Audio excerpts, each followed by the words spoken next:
Posisi petani saat ini memang posisi yang lemah, rentan, tidak mampu menjelaskan secara ilmiah benih yang menurut petani itu menjadi idamannya tidak diakui oleh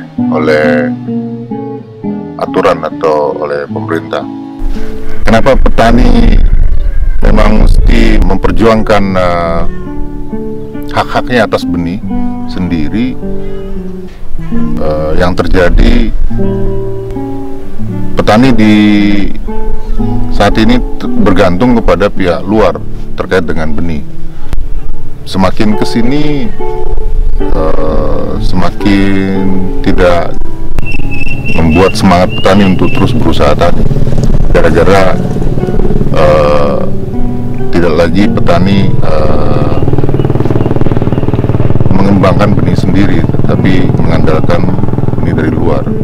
Sejak zaman dulu kala hingga zaman Majapahit, Demak, Bintoro, Pajang, Mataram, Kasultanan dan Kasunanan, sampai zaman kemerdekaan, bahwa yang namanya benih apapun di desa itu dikelola oleh para petani desa. Mengapa sekarang merdeka petani mestinya mengenyam kemerdekaannya, tapi banyak para petani-petani kita yang kena kasus dipenjarakan.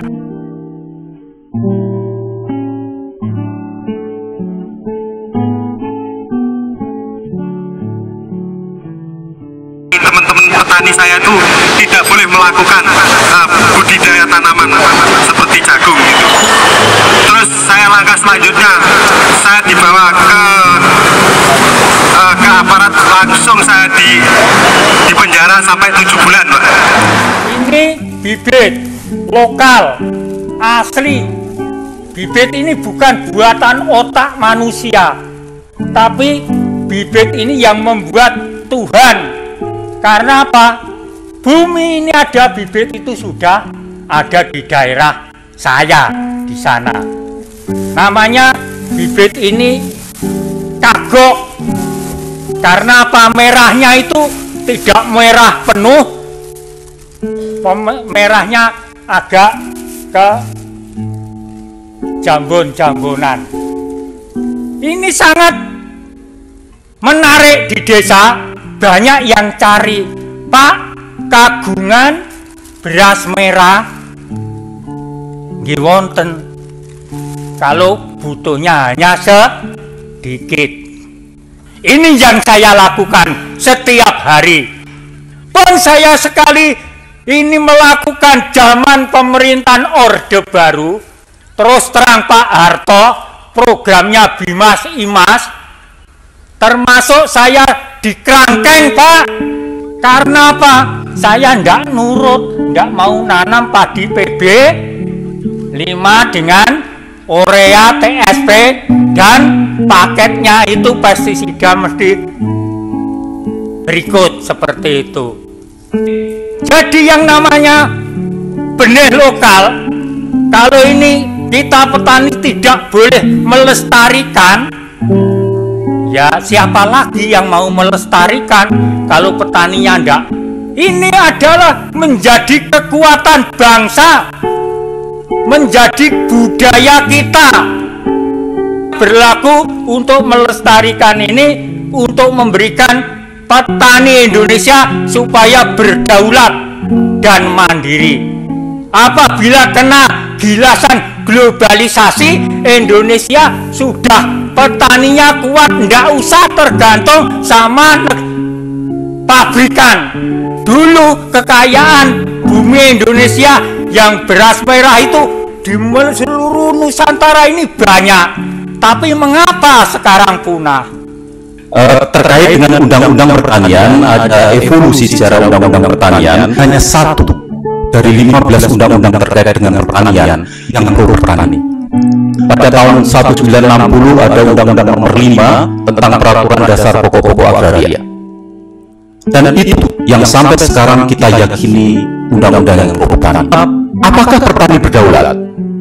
FAO, Commission on Genetic Resources for Food and Agriculture, ini menyampaikan usulan mengenai farmer rights. Farmer rights ini apa? The right to use, exchange, and in the case of land races and varieties that are not registered, market farm seed. Jadi ini hak petani terkait dengan benih. Dan mengapa benih? Benih adalah kehidupan. Di bidang pertanian ini menentukan 60% keberhasilan atau kegagalan usaha tani. Sehingga benih ini menduduki porsi yang teramat penting di dalam sistem pertanian. Sehingga banyak pihak yang amat sangat tertarik untuk melakukan penguasaan benih. Banyak perusahaan berusaha memasukkan benih transgen di Indonesia. Berapa potensi pasar benih transgen ini? Potensi pasar benih jagung dan garam, sehingga banyak pihak dengan berbagai cara berusaha sejauh mungkin bagaimana mereka bisa menguasai benih. Dan siapa yang memanfaatkan ini? Perusahaan benih multinasional sudah memanfaatkan ratusan ribu benih dari bank benih internasional dan dikembangkan lanjut menjadi benih unggul, benih hibrida, dan benih transgen ini. Lalu bagaimana akses petani terhadap benih yang dulunya berasal dari mereka? 6 perusahaan multinasional ini menguasai 90% pasar benih dan input pertanian di seluruh dunia, dan 100% mereka menguasai benih transgen ini. Di Indonesia, hampir 100% benih padi dikuasai oleh perusahaan nasional, terutama satu perusahaan saja ini menguasai 45% bangsa pasar tersebut. Ketika belasan petani di Kediri ditangkap polisi karena mereka memilah, menyeleksi, dan mengembangkan induk, memproduksi jagung hibrida dan mengedarkannya ke kalangan petani. Pada saat itu dia dituduh mencuri benih induk dari perusahaan. Itu tidak terbukti, Bapak Ibu, di pengadilan. Lalu kedua, mereka disangkakan melanggar hak paten. Itu juga tidak terbukti. Mereka dituduh akhirnya pasal yang kita bikin sendiri, yaitu melanggar Undang-Undang Nomor 12 tahun 92, pasal 14 dan pasal 61 ayat 1. Siapa sesungguhnya yang mengembangkan ini? Data di seluruh dunia, 1,9 juta varietas tanaman diproduksi oleh peasant farmer, oleh petani kecil, bukan oleh perguruan tinggi, bukan oleh lembaga pemerintah, bukan oleh perusahaan.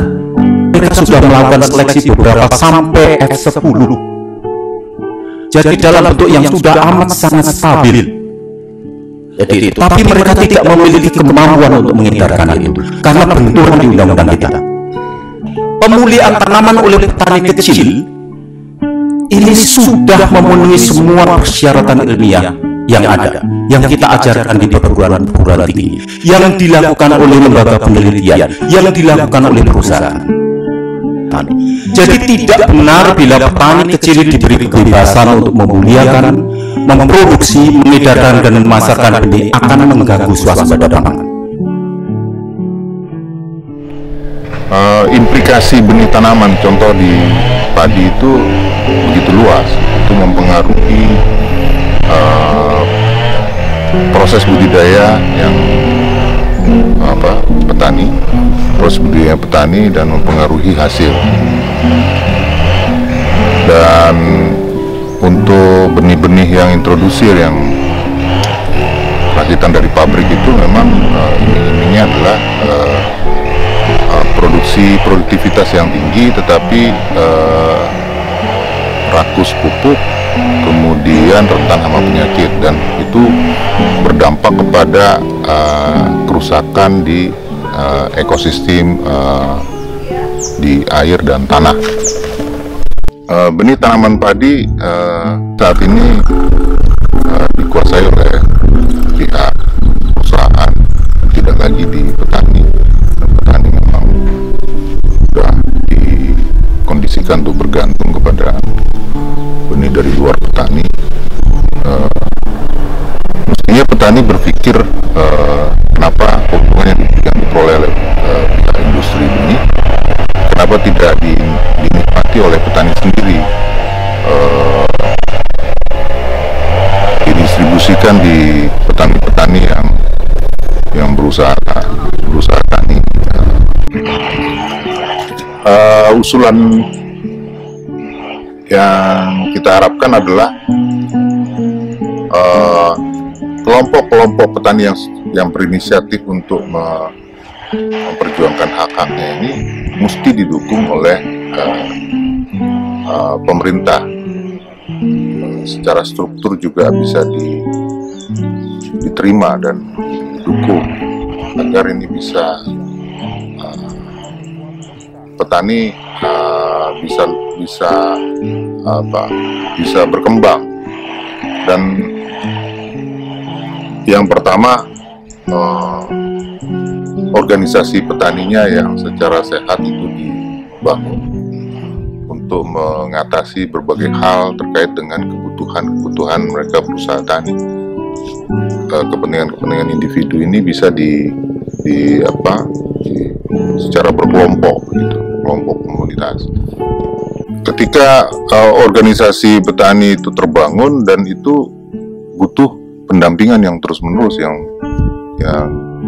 berkelanjutan dari pemerintah, dan mestinya setiap daerah itu punya stasiun yang di dalamnya para ahli yang secara permanen ada stasiun tersebut, di mana terlibat semua pihak yang berhubungan dengan hamparan atau landscape pertanian untuk menentukan perkembangan musim tanam dan komoditas yang dibutuhkan di alam itu, dan sehingga secara bisa mewujudkan pertanian yang ekologis, yang tidak membutuhkan teknologi luar, misalnya seperti benih, pupuk, rentan hama penyakit yang butuh pestisida, insektisida, dan itu tidak perlu sebenarnya, dan itu bisa dijawab oleh sumber daya lokal.